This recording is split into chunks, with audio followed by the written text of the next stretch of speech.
Kwa taaluma yangu mimi ni mwalimu. Mimi ni jirani wa hii familia. Kwa wazazi wangu hapa ni hapa juu ni majirani. Although mimi I dwell in Baruko. Sasa hata kama huyu mtoto alijinsiwa. The problem iko hapa, ningesema ukweli, ni insecurity. Ninasema ni insecurity kwa nini? Mbeleni population ya hii ilikuwa ndogo sana. Now there is this land demarcation. So the population is all that big. Otherwise, unaona hata kama hii tunakaa ward moja inaitwa Baruko Eburu ward. Ukiangalia Baruko Eburu ward, population ile kubwa iko pande hii. Hakuna mashamba imedemarketiwa, population ni kubwa sana. Insecurity ni kubwa sana. Kuna wizi wa ng'ombe, although sasa imerudi chini, wizi wa kuku.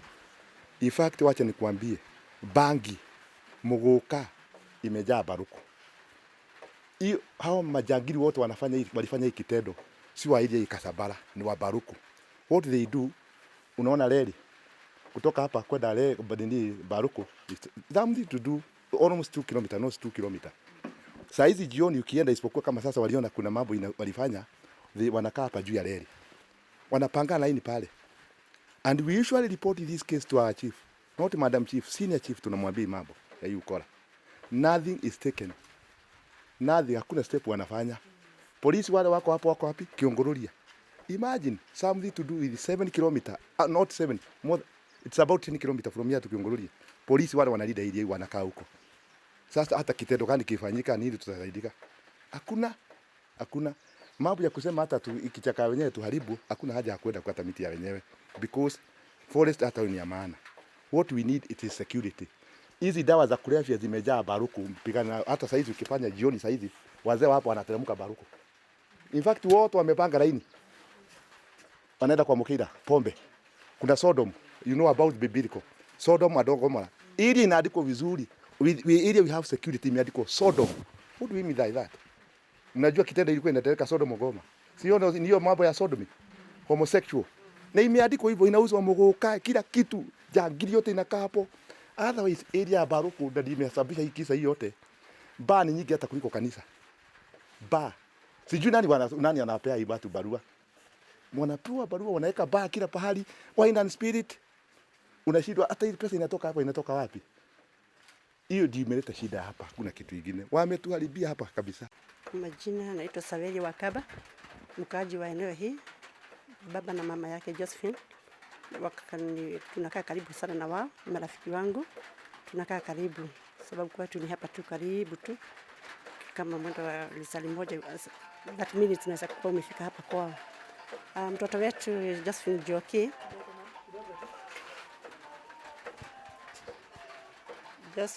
Joki alikuwa ameenda shule kama kawaida, Youth Academy pale anasomea, ambapo baba yake na mama yake amemuelekeza kwa shule.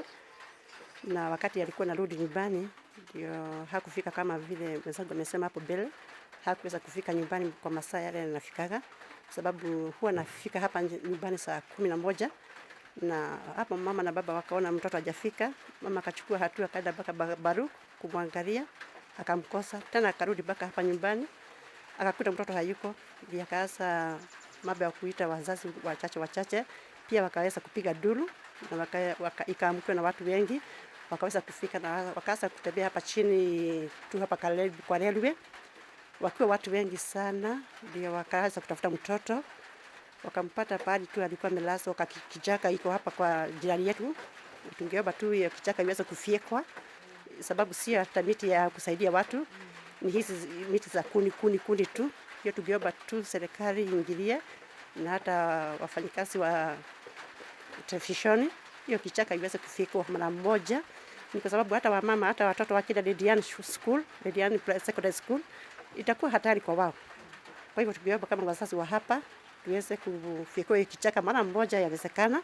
Na pia ningeomba tu serikali yetu iweze kutusaidia, tuweze kuwa na police post hapa karibu, kwa sababu hapa tu tumekaa tu na madam chief ambaye anatusaidia sana, na kwa tu peke yake. Kwa hivyo kama pale kwa ofisi yake madam chief ingeweza kuwa na, tuko na ngoja mkubwa sana.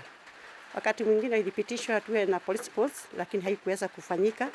Lakini kwa sababu ya kitendo kilichofanyika jana, tungeomba tu serikali sababu iko na nguvu na iko na mikono mrefu iweze kutufikishia haya maoni yetu, tuweze kujengewa police sport pale kwa ofisi ya Madam Chief, na ili hawa watu walifanya hiyo kitendo, kama kungekuwa na police wangekuwa tu na wanasikia hawana ile nguvu sana. Kwa hivyo ningeomba tu wakaaji wa hapa tuweze kushikana na tuweze kuwa kitu kimoja, na pia tu ningewashukuru watu wa eneo haya ya Kasambara waliposikia hayo mambo, waliweza kuamka na kuweza kuunganika pamoja na kuweza kutafuta mtoto wetu ama shosho yangu, na akaweza kupatikana amefanywa kitendo cha mnyama zaidi ya mnyama, mtoto mdogo wa darasa la 6.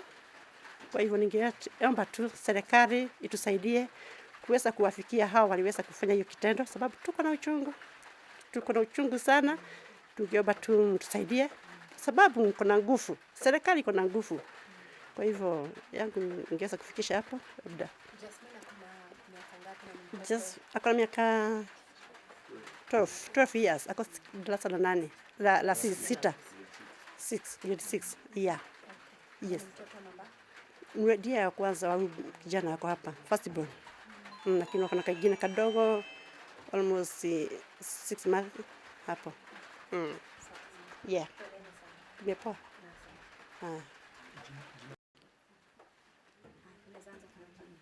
Kwa majina ni Francis Wambogo Marindani.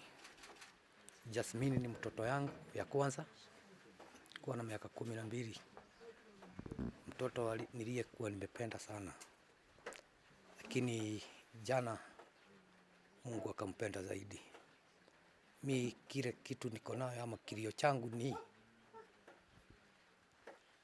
haki ya mtoto yangu itendeke. Sina ya mingi ya kuongea.